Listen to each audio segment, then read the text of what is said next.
And as fire crews are descending on this area, it does not appear that there's any kind of an effort up there yet. Now remember, oh my God. Oh my God. That looks like a second plane.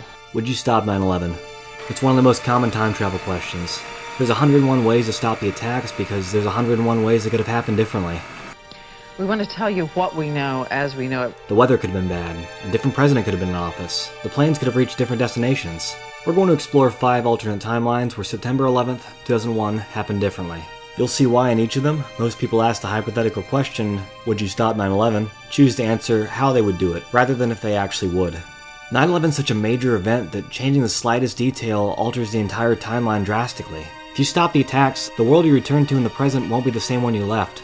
Our timeline where the attacks happen as we know them will be referred to as Timeline Prime. Here are the 5 other alternate timelines. The Al Gore timeline, exploring what would have happened if Democratic candidate Al Gore had been president on 9/11. The Hurricane timeline, exploring what would have happened had a cold front not pushed Hurricane Aaron back from the East Coast before it could hit on 9/11. The Flight 93 Washington timeline, exploring what would have happened had the passenger revolt not taken place, and Flight 93 reached its attack destination in Washington. The Flight 93 Takedown timeline, exploring what would have happened had the government shot down Flight 93. And finally, the Past Erased timeline, exploring if the attacks had never happened at all. That's what the question in this campaign is about. It's not only what's your philosophy and what's your position on issues, but can you get things done? And I believe I can. All right. This isn't a stretch to believe because Gore came so close to winning the 2000 election. In this timeline, Gore never has Florida recalled from him, and Bush concedes. Al Gore is the 43rd president of the United States.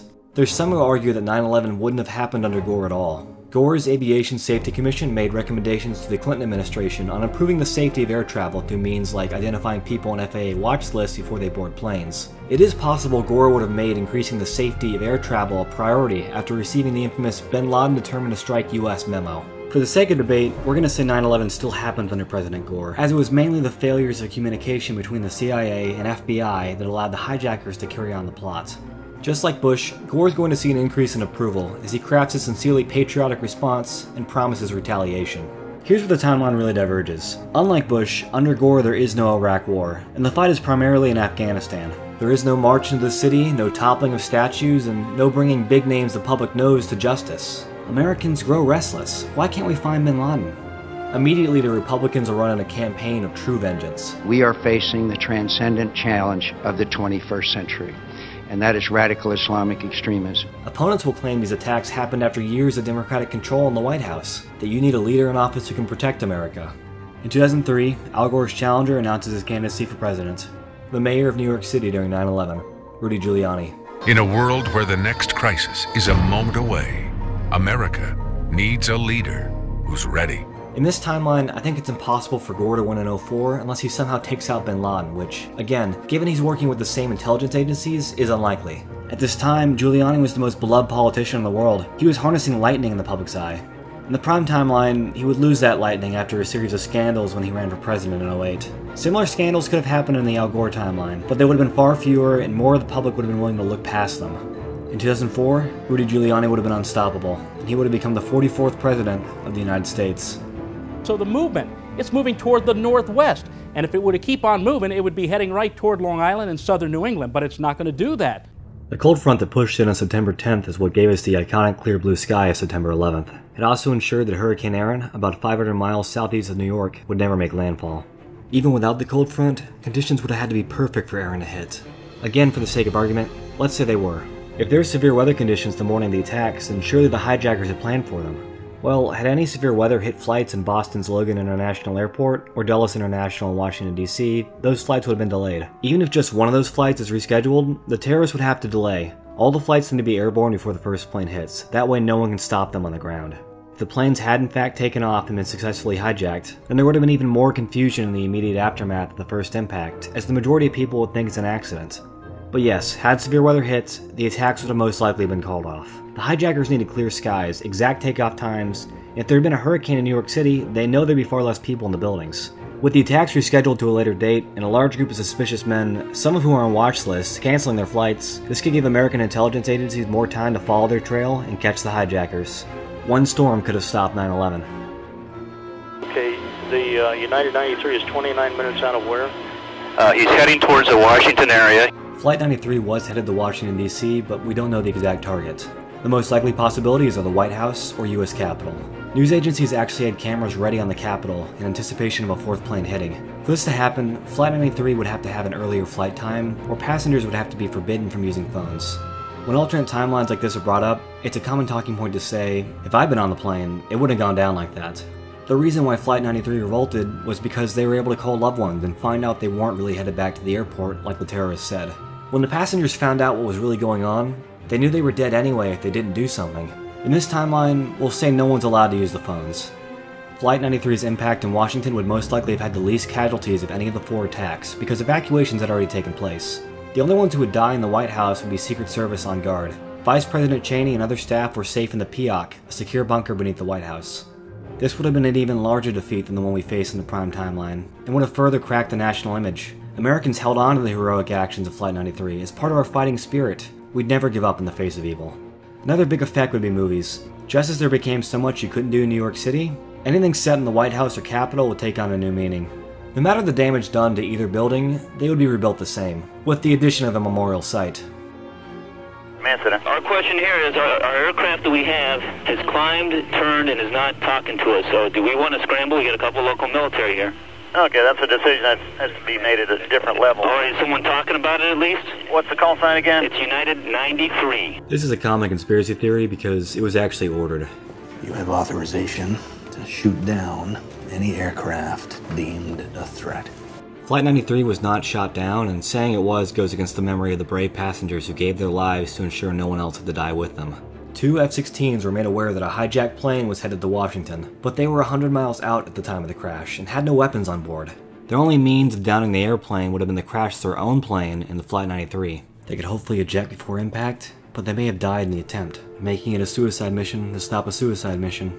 Had they been able to reach 93 in time and the pilot who downed the plane lived, they would have become one of the most famous modern Americans, vilified by some and seen as a patriot by others. This timeline sees potential harm to Bush's 04 campaign, but for the most part, the public would understand and support the decision to take down Flight 93. It would certainly be a talking point in political circles, but not enough to sink a campaign. The biggest change you'd see in this timeline is drastically different conspiracy theories. You'd see everything you can think of. Truthers would even say the Flight 93 event was faked as a means to show that the administration did something during the attacks. It'd be a mess. Rough seas still from the chop from that hurricane, but other than that, it's kind of quiet around the country. We like quiet. It's quiet. It's too quiet. This is obviously the most drastically different timeline and may not even be recognizable compared to the prime timeline. We're going to explore 3 different ways the attacks could have been avoided. Number 1, the Millennium Plot was successful and U.S. security was raised as a result. Number 2, the FBI caught the hijackers in time. And number 3, bin Laden is killed before financing and organizing the attacks. There was a feeling among many in the intelligence agencies that 9/11 had been overdue. Bin Laden had long made it clear he intended to attack America, but no one knew how soon.